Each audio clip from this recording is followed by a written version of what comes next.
Today's session is designed to help you better understand where AV costs come from, ask more informed questions, and approach budgeting conversations with greater confidence. I think we could all use that. I know I could. I would like to introduce our speaker today. Joining us is Joe Faulder, Director of Sales and Client Experience at Projection.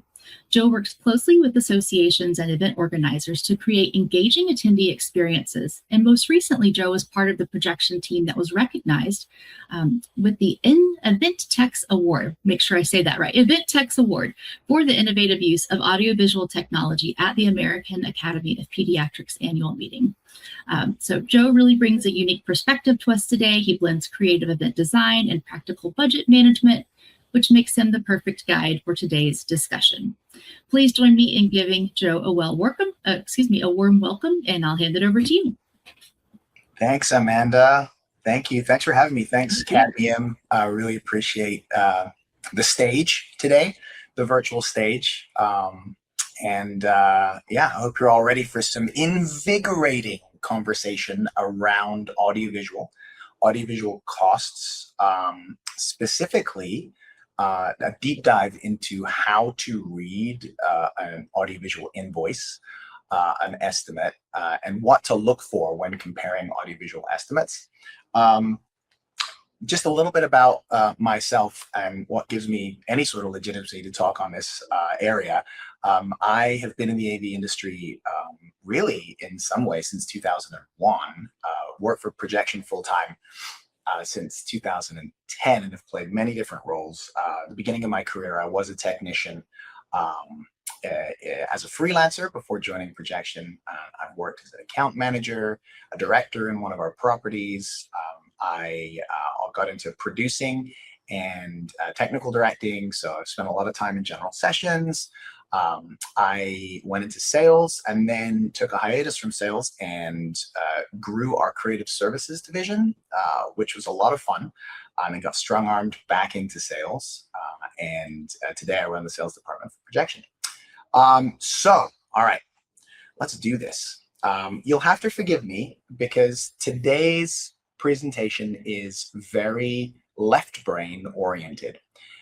And a lot of the education I give is right brain oriented in the creative experiential space. I do have the capacity to switch into left brain, which you're going to experience today. We're going to look at some details, and we're going to look at some very dense PDFs with all sorts of terms that a lot of people don't understand. And hopefully today we'll clarify some of that. So just let me give you a little overview about what we're going to do. I'm going to jump into, I've created a fake audiovisual estimate.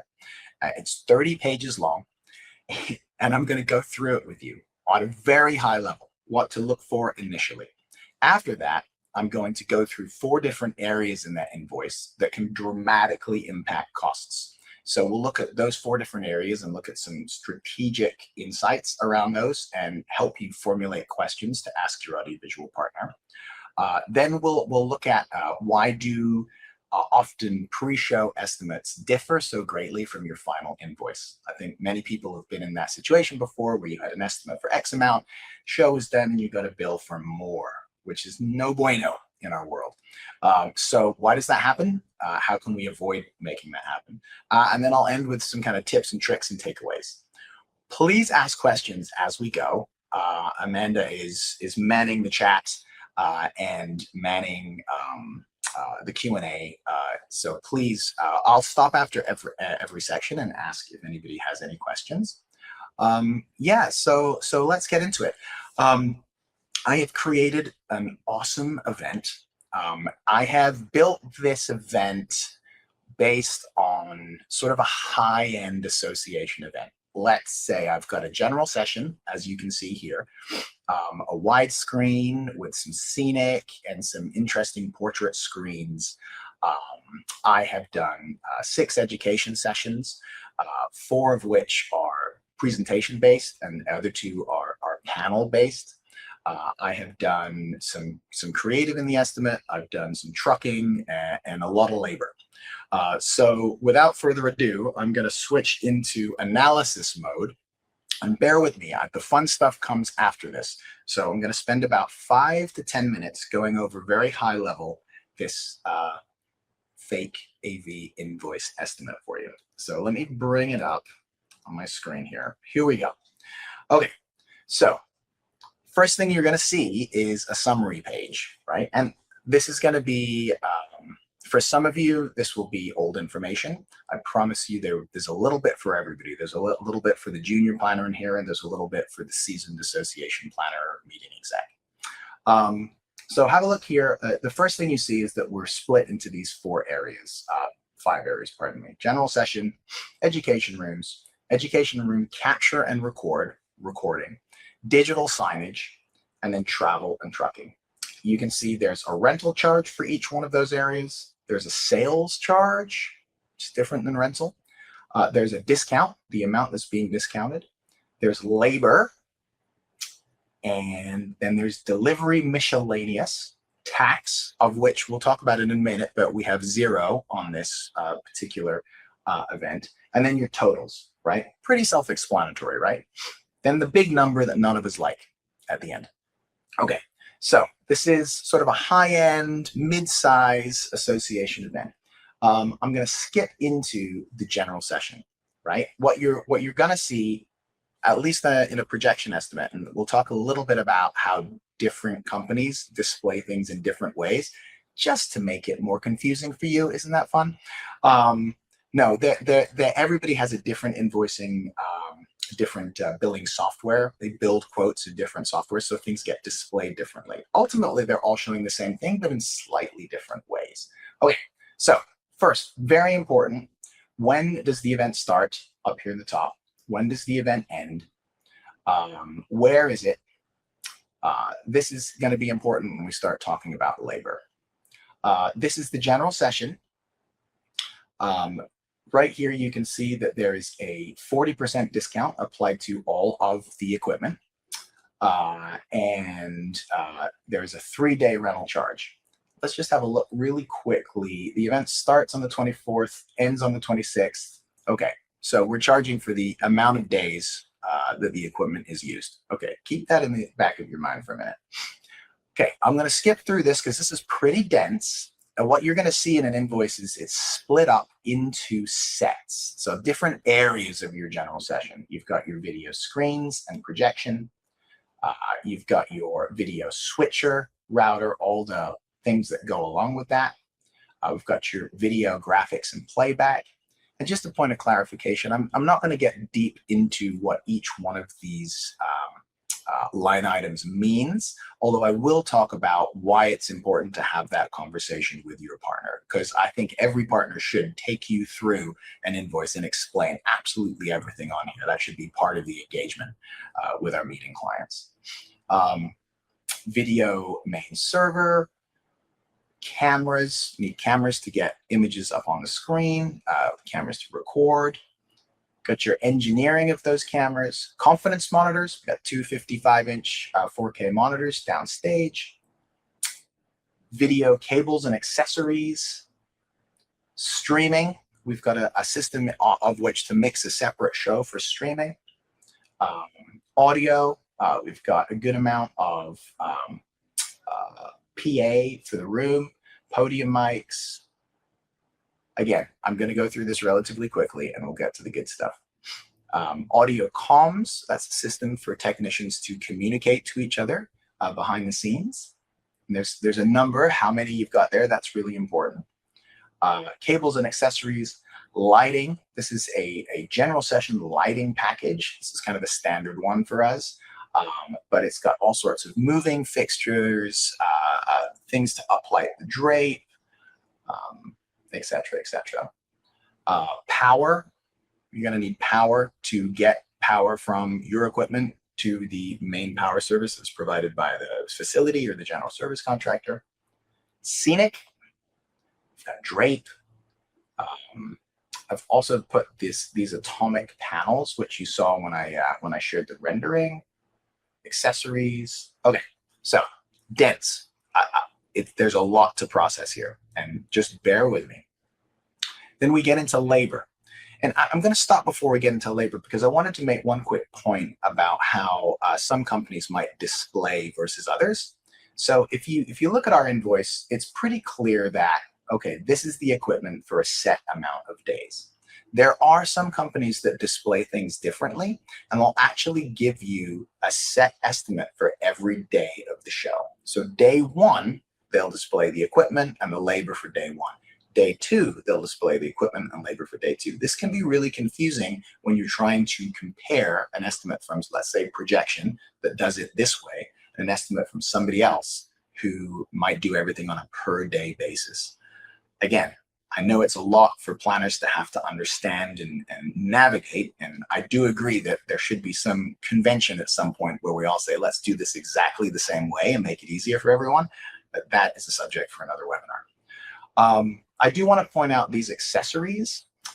These are the sales items that I pointed out before. These AA batteries, like these are things that you're actually buying from your audiovisual vendor and then will probably be thrown away or recycled after the event. That's the kind of difference between a rental and a sales charge. So yeah, let's get into labor real quick. What you're seeing here is the name of every position, what they're doing. So you should, most people that put these together should put as much detail in here as possible because it's already difficult enough for you to read these things. I always, when I put them together, try to outline like what you're looking at here is a travel day. We're charging 5 hours for every technician on that travel day. There's 5 people traveling just to the general session, right? We'll talk about the difference between travel and local in a minute. Then on the next day, you've got everybody needed for load-in. Looks like they're on a 10 hours. Those are the rates coming up with a total on a per day basis. Set rehearse. And we get into our show. We've got all our show positions.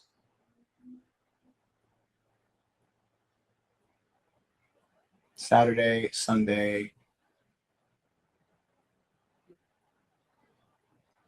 Get down here to the total. Okay. And now I'm speeding through this for a reason because we want to get to the analysis part of this. And I'll come back and point out a few things on this estimate.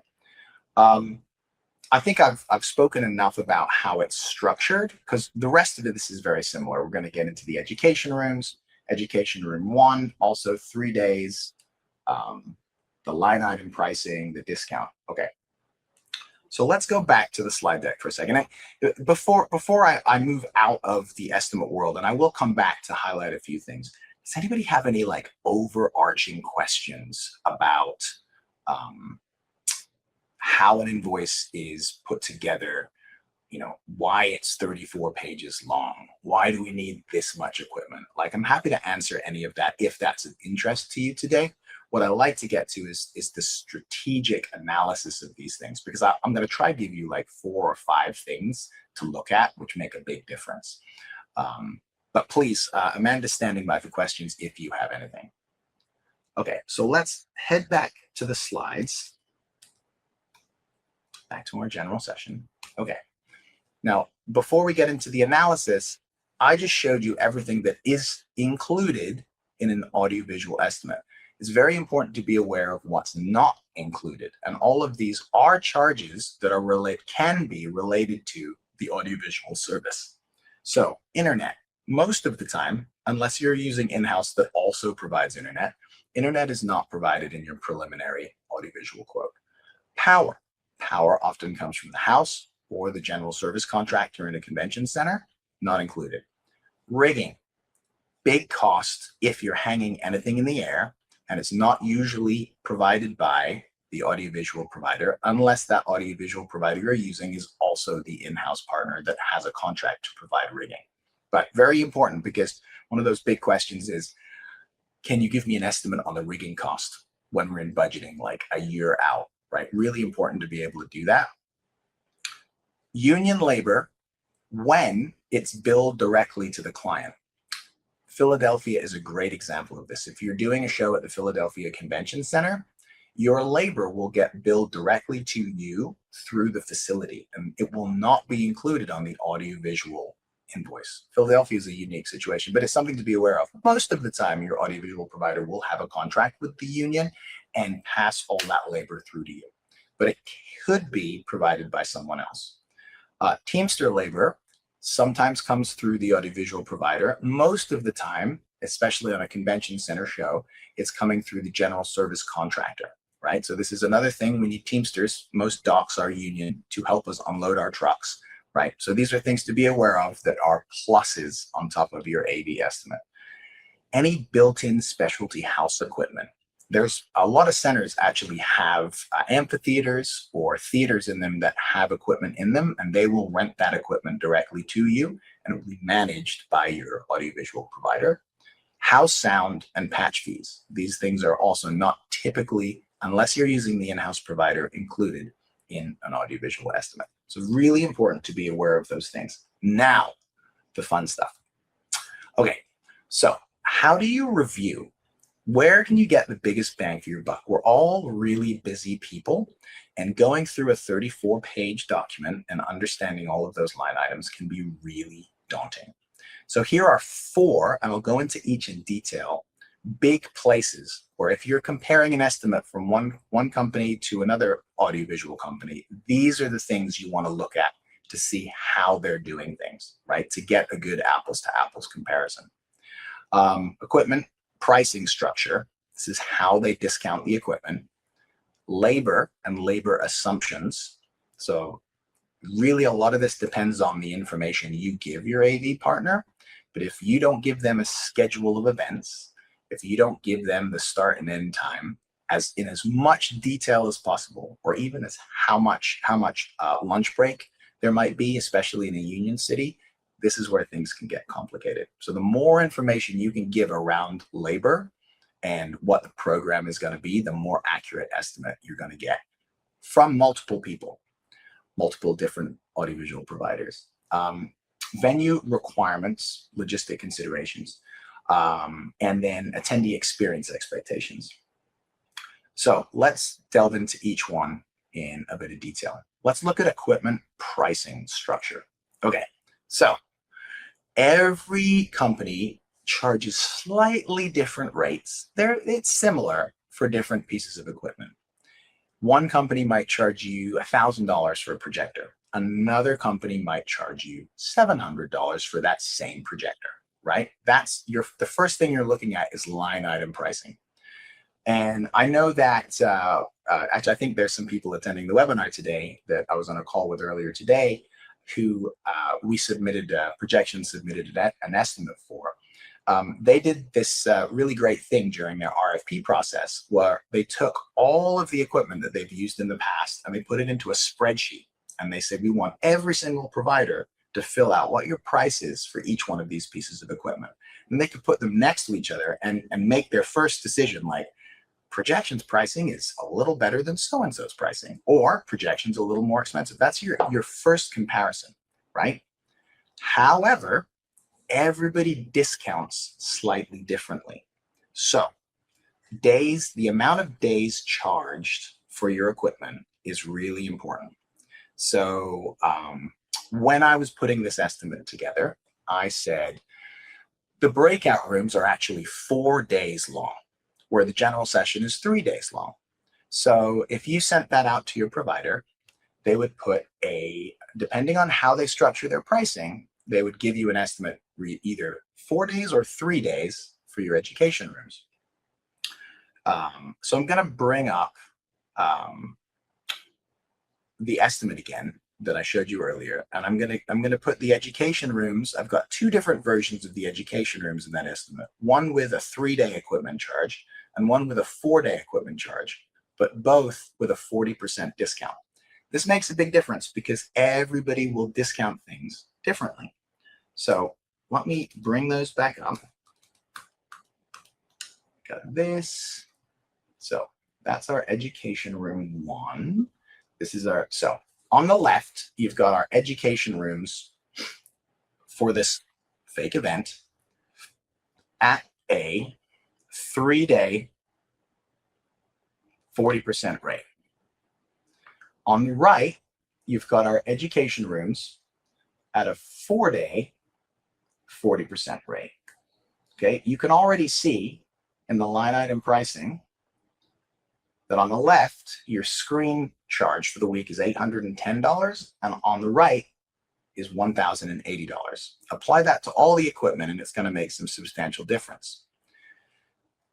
Up here, I told you when I put this together, I thought I want to show everybody on this webinar an interesting scenario. So I said that our education rooms will actually go for 4 days. It's completely up to the AV provider whether they charge you for 4 days of equipment, or whether they say, hey, I'm going to give them a 3-day equipment rate, or hey, I'm going to give them a 2-day equipment rate. And everybody has different policies on this. But that makes it very difficult to actually figure out your effective discount, right? So if I'm discounted at 40%, you'd think my discount is just 40% of the total. But if I am actually giving you an extra day for free as well, all of a sudden my discount is something more like 50-something%, right? Even though it doesn't say it here. When you look at the totals, this is six breakouts, and I'll scroll down to the end. Just that difference in charging 3 days or 4 days for equipment, even though it is a 4-day show, cost $13,000 on the education rooms. So that's the first place I want you to look when you're analyzing an estimate, is look at the percentage of discount and the amount of days charged, right? And if you're comparing two quotes next to each other, you can quite quickly figure out who's got the more aggressive pricing model. But it's not overtly obvious, because discount is more than just the percentage discount they're giving you. I know, like crazy, right? I really wanted to point that out because it makes a huge difference in comparing estimates from companies. I mean, just a short story. We got an RFP a month ago, and this prospect had been using one particular provider for years, but they weren't sure about the transparency on pricing. And they sent it to us, and they said, we've been getting a 1.5-day week for a 4-day show and a discount. I was like, you're getting a great deal.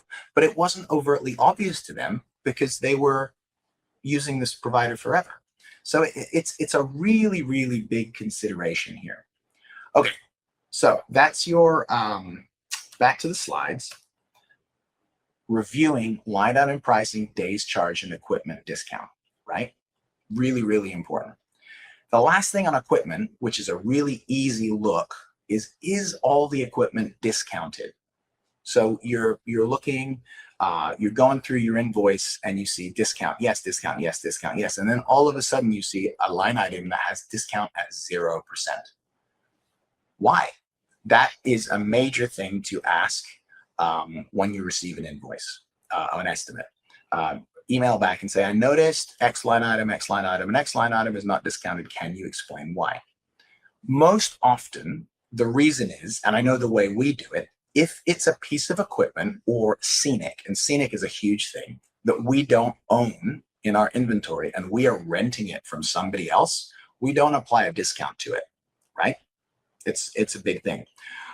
Some companies will say, you know what, we don't have any of those in the warehouse this week, even though it's a piece of equipment in our inventory. So we're not going to discount it because we're going to have to rent it from another company.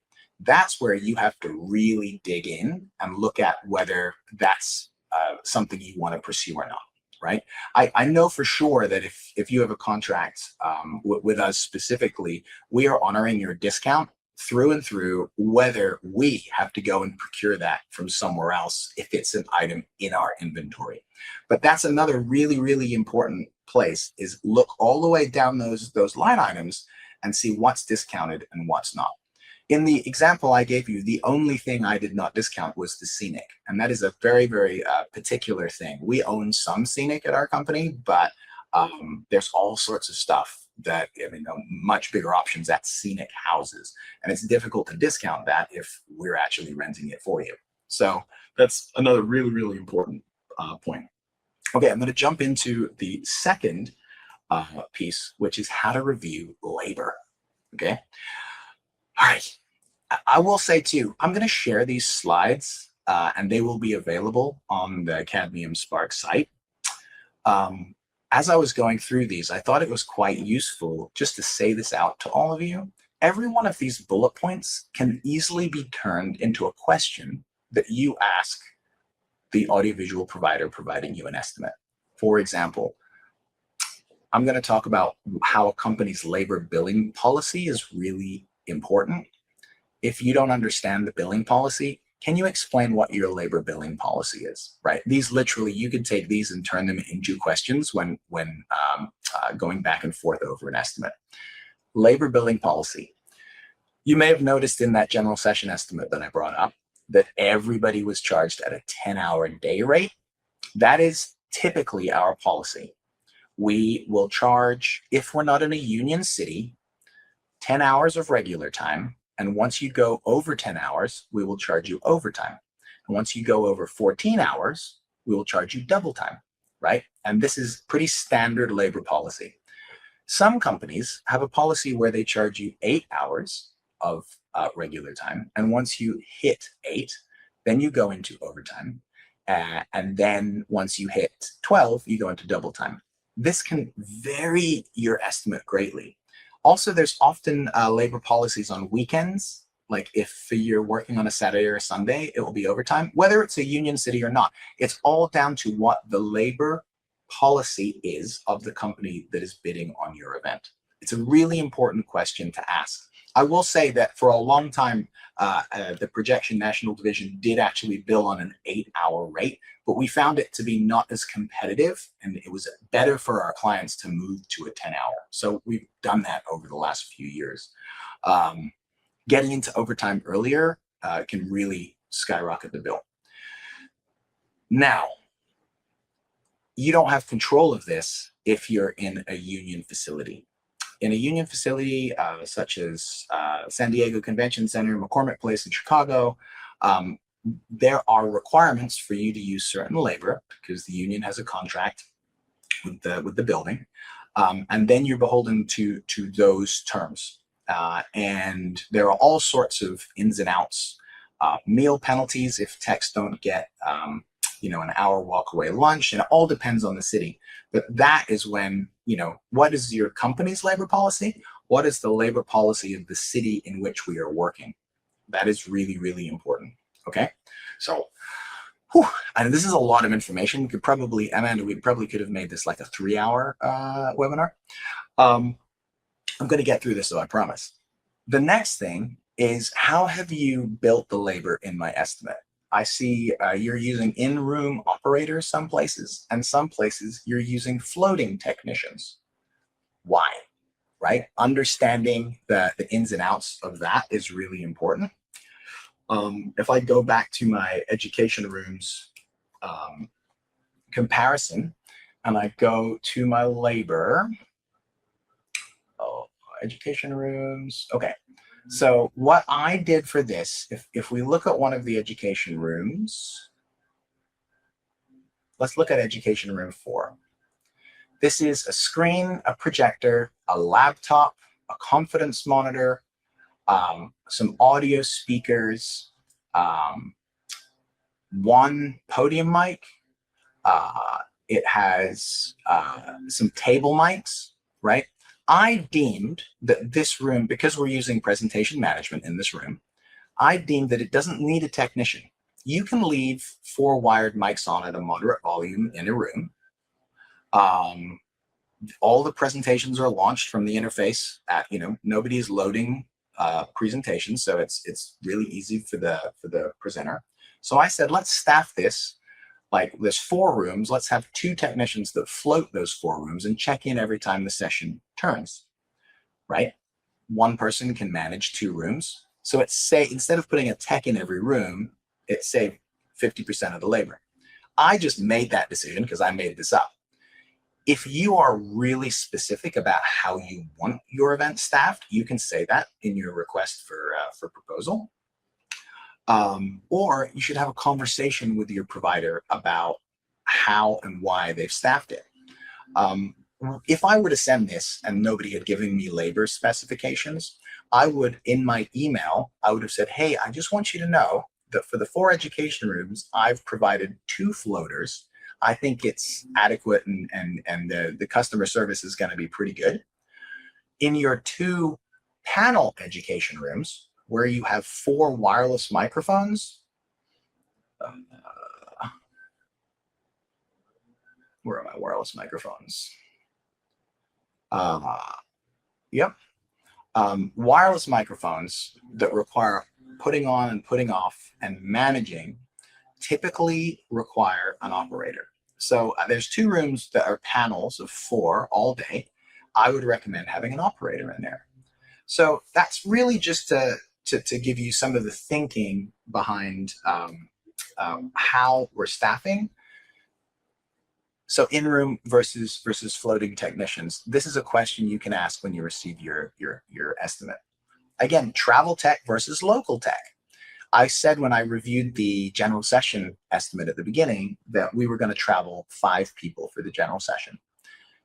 Now, of course, like this whole model and paradigm is we're traveling with you, right? If you're using an in-house provider, they shouldn't be traveling anybody in. They should have those resources locally for everybody.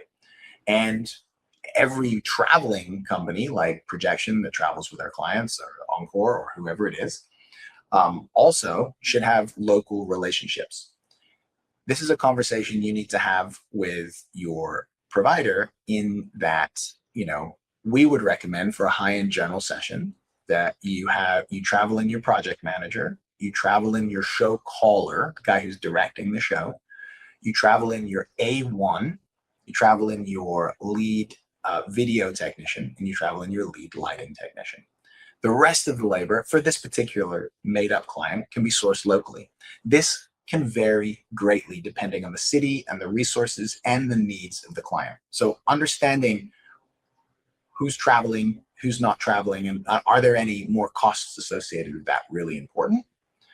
And then specialty positions. This is a question you can ask. Did you include any specialty positions? And if you want to sound really smart, you can say, like a frequency coordinator. What's a frequency coordinator? Any event that has a certain amount of wireless microphones on it, or in fact, any technology that operates on a radio frequency, should really require a frequency coordinator, somebody who manages the traffic of radio frequencies in the area, analyzes what's going on, the cabs that are passing by, the local TV stations. If you're doing a show in Union Square in New York, right, it's a nightmare. And the last thing you want is your presenter on stage and their mic to go out because you haven't coordinated the frequencies. Hey, just an example of a specialty position. And then I think one of the biggest ones is scheduling assumptions. So I put this estimate together. It's weird because I'm the client and I'm the partner in putting this together. So I put the specs together and I put the estimate together. I decided that the general session was going to be a 2-hour in the morning and a 2-hour in the afternoon. There was going to be an hour and a half in the middle of the day that the whole crew could go and walk and get their lunch. I don't need to provide it for them, right? And I don't get charged because they get a walk-away lunch. And that to take into account my rehearsals in the morning and any getting ready for the next day, a 10-hour day should suffice to cover that. But if you're putting your program together and you're squeezing absolutely every piece of education you can into a day, and you've got 7 to 6, and there's maybe 15 minutes somewhere in the middle, there has to be some consideration, especially in a union city, for when the technician gets to walk away and have lunch. Because if you're in Chicago and you don't, or San Francisco or San Jose actually, or San Diego, and you don't give someone a lunch, every hour they're on the clock where they didn't get a proper break, they're now at time and a half. We call it a meal penalty until they do get an hour's break or a meal provided for them. But again, there are specific conditions for every city. So this list is just what you can go in armed with when you're analyzing the labor on a estimate you've received, and you can formulate these into questions. But the labor is going to fluctuate greatly as well. I think this one's really important. If you sent your RFP out to 3 different companies, is every company taking the same things into account when they're putting their estimate together? You would hope so, that every company had done their research, understood the facility, knew what the rules and requirements were, knew what the rigging requirements were.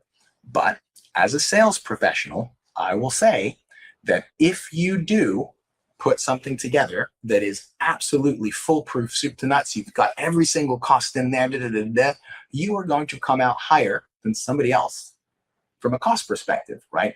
So when we put an estimate together, we try to explain this when we send it. We've taken these things into account, and I would check with your other bidding companies if they have also taken those things into account. For example, I came across this recently at one of the facilities in DC. The policy there is that no outside company can plug into the house sound systems, right? So the traveling audiovisual provider must bring speakers and speaker stands and run the audio themselves. One of the companies that was bidding on it had put a bid together like they were going to plug into the house sound. And so their estimate was coming in like $15,000 less than everybody else's, simply because they hadn't taken into account the facility rules and regulations. So it almost behooves you to know those as well as your AV partner, but at least you should ask when you receive a bid, have you taken all these things into account, right? And it's things like rigging requirements. Who's allowed to rig? A lot of places, the audiovisual provider can bring in their own truss. A lot of places they can't. So really understanding that nuance, or at least asking your provider that they have taken it into account, is really important. And physical parameters of the space as well. Another really great example on this is I did an event at a hotel in Florida a couple of years ago. And on our site visit, we'd done a pre-estimate a long time out. On our first site visit, we found out there was a loading dock ordinance that you could not be on the dock past 10 p.m. And in our first estimate, we had scheduled that we were going to end at 7. Our trucks were going to arrive at around 9:30, and probably out of there at 11. No go, right? So either we had to add more labor to be able to get out quick, or we had to hold in the space and load out the next day. And it was a big back and forth with the facility. And it's just a local city ordinance in that particular place that you cannot make noise after a certain amount of time, and trucks and loading make noise. So these tiny little things can blow budgets $10,000 to $20,000 in either direction. So it's really important that your provider has that kind of information and that you're asking that they've taken those things into consideration. Okay. Number 4, this is 4 on my list, attendee and presenter expectations.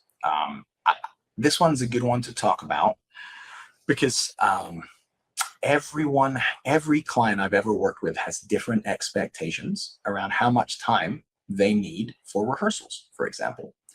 Often we'll bid on something where we have one day to move into the space, and we have to be ready to start the next day. Well, to build that pretty picture of a general session I showed you at the beginning of the day, and ideally at a high-end general session, you've got half a day for rehearsals. So you're asking to build that in half a day, like, oh, we need like 1,000 people to make that happen.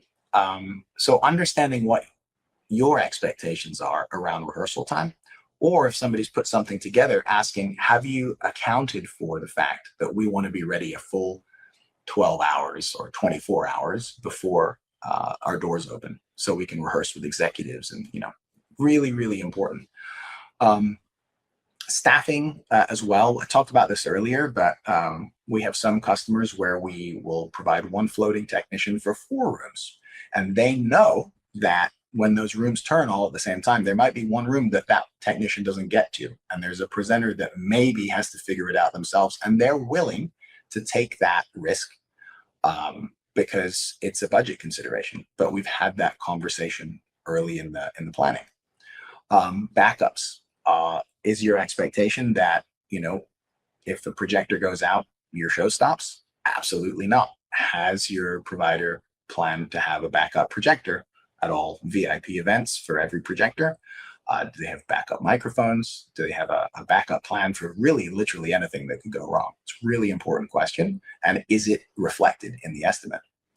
And then I think something also like we all often get asked, can you do a general session design? Here's a budget range. I think establishing that everybody is kind of working with the same range is important. And I often advocate for doing 3 and doing a good, a better, and a best. And your budget usually floats around good and better. But we like to show those options, and understanding that everybody is showing a similar thing too is really important. Whew. So that was a lot. I'm gonna stop. Do we have any questions, Amanda? We do. We have a couple. Let's do it. We have had some good chat going back and forth. So a few kudos here and there, and people going, yes, we hear you. All right. So let's see here. First question. How do we work with our partners to make sure we are not overspending on labor for set and strike? Frequently, we are seeing orders for 2 people, 5 or 8 hours per room. Can't the set and strike be set over several rooms for a 5, 8, 10-hour labor call? The answer is yes. Easy enough. No, I do think, I came from, and Projection is in-house in like 14 convention centers nationwide, not hotels anymore. I worked in a niche property. It was the Seaport World Trade Center. So it was a trade center, and the trade center in Boston doesn't exist anymore. But it was one of these where we did, thousands of individual orders a year. And the default was, if there was a piece of equipment in that room, you charged at least an hour for set and strike, even if it was a power strip, right? And that would cover your labor. But I can tell you, I had a lot of questions about, why do I need to pay $100 to set a power strip? And it's legitimate, right? So I would say you ask that question and be part of the conversation around how the provider builds it, because nothing is set in stone unless it's a union policy or a guideline or something's been signed into a contract. That should just be an ongoing conversation, because you're right. And often we will say we've got 20 breakout rooms to set, and we've got a crew of 8, and we'll have this conversation with the client. We'll split into teams of 3, because there's a big screen that needs 3 people to set up. It's going to take them 2 hours to set every room, nuts and bolts, tape and everything, right? And do the math and figure out, this is how many people we need to set it safely in the time parameters. But I think that's a great question and should be part of the conversation. Absolutely. Great answer and great question. To the point that you just made about being in so many convention centers, another one of our attendees asked, do you happen to have a list of all of the large convention centers with any details, particularly on labor, for instance, union versus non-union? We do. It's an internal list.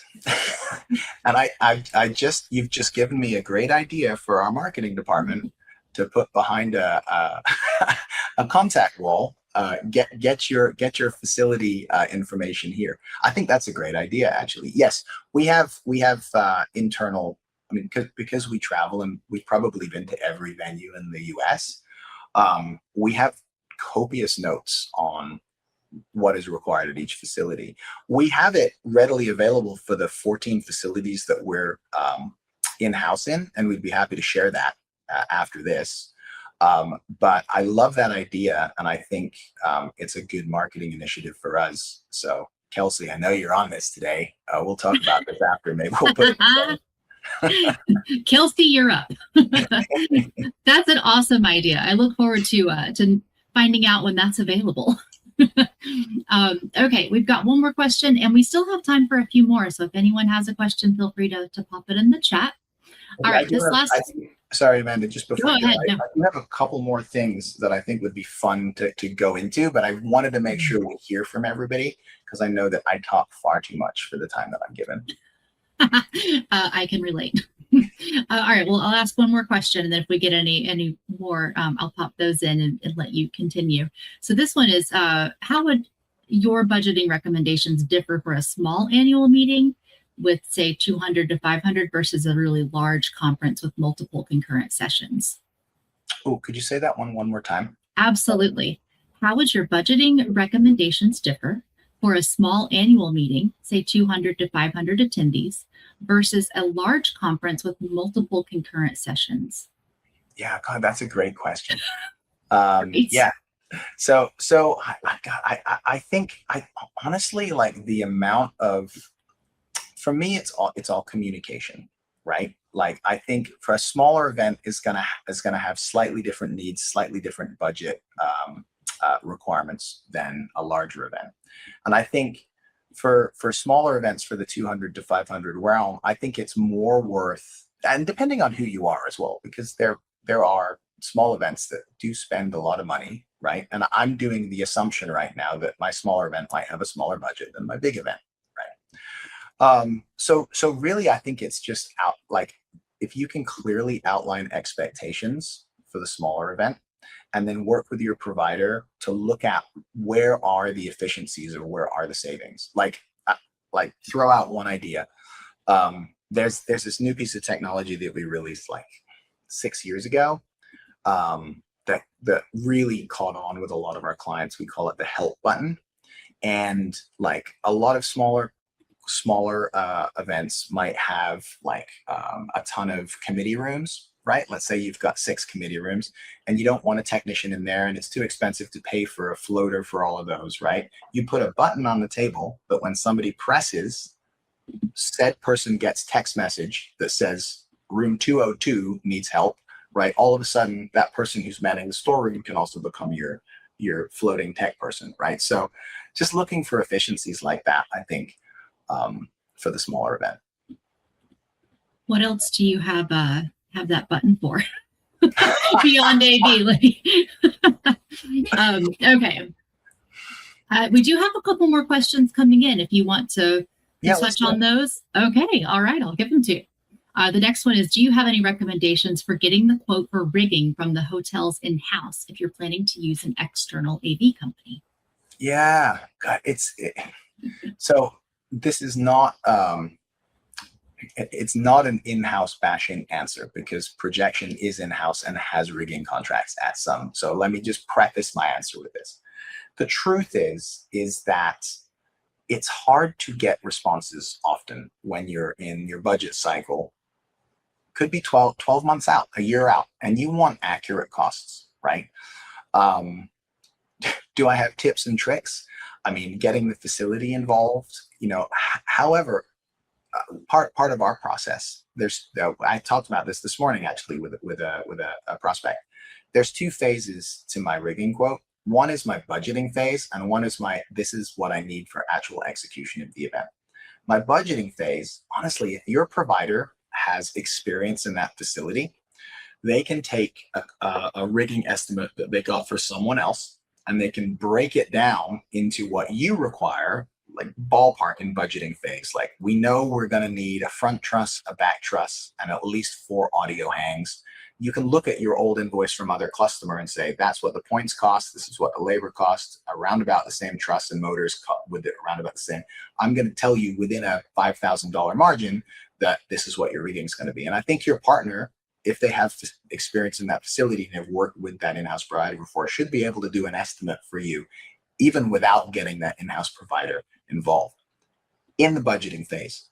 Once you get to, I need accurate numbers because we can't go over X amount, I'm 3 months out, right?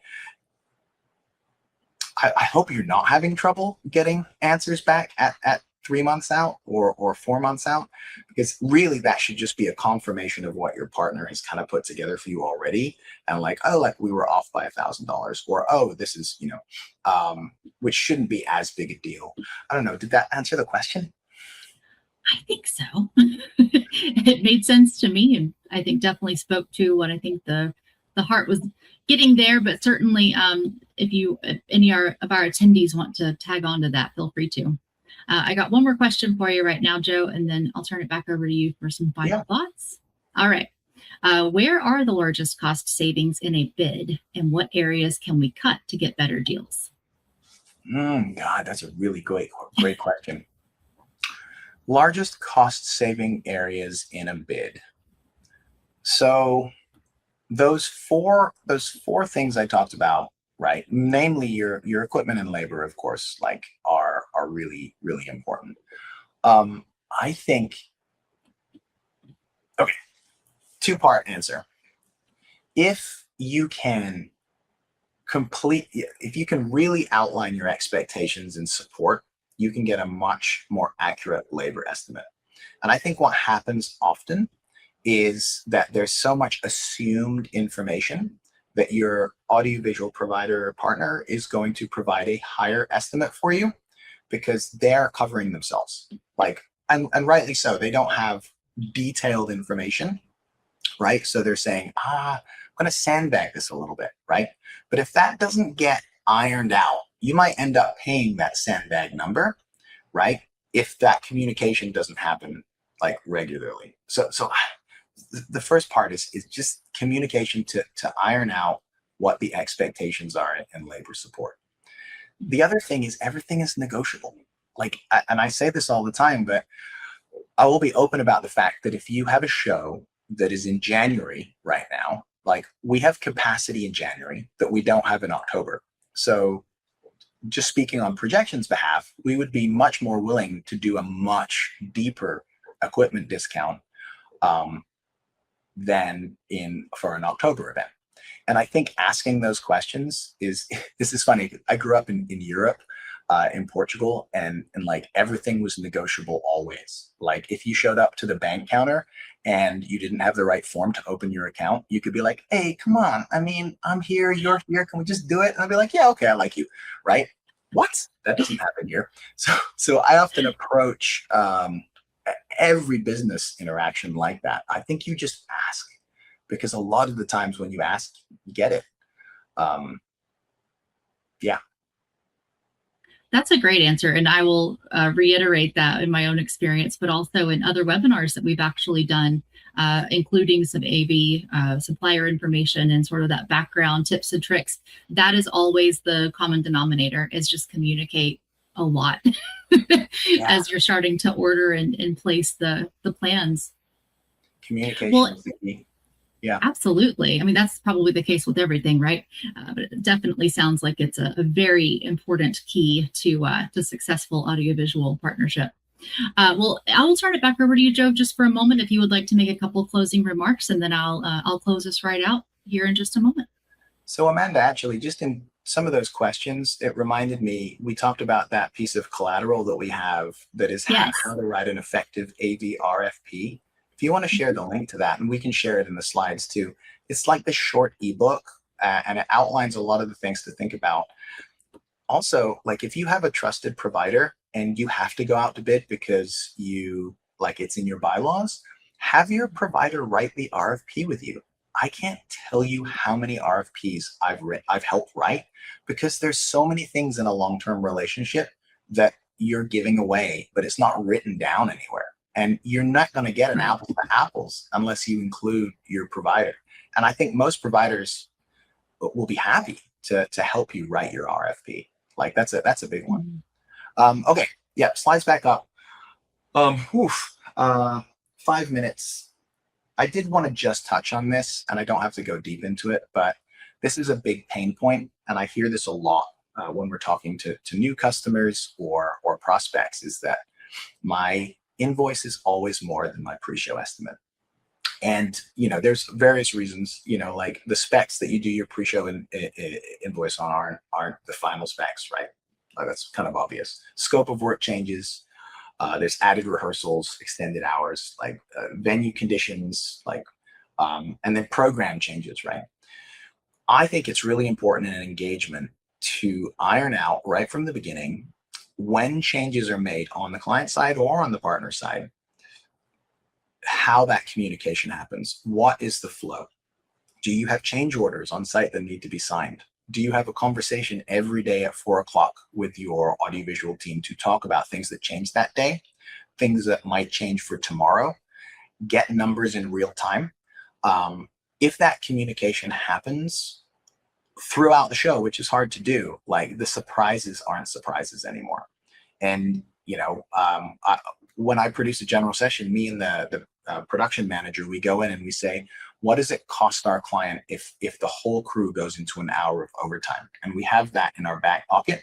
So when they come up to us and say, hey, our CEO wants to extend their rehearsal for 30 minutes, what's that going to cost us? We can say $6,000, right? Immediately, because we've talked about it beforehand.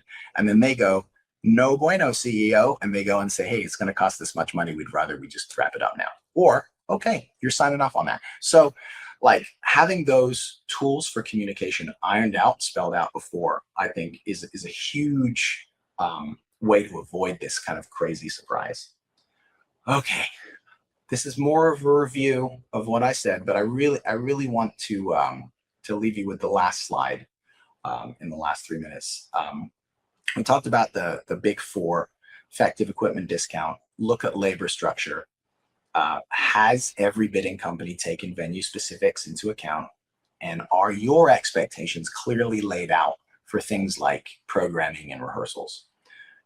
Accurate and specific RFPs create accurate, specific estimates.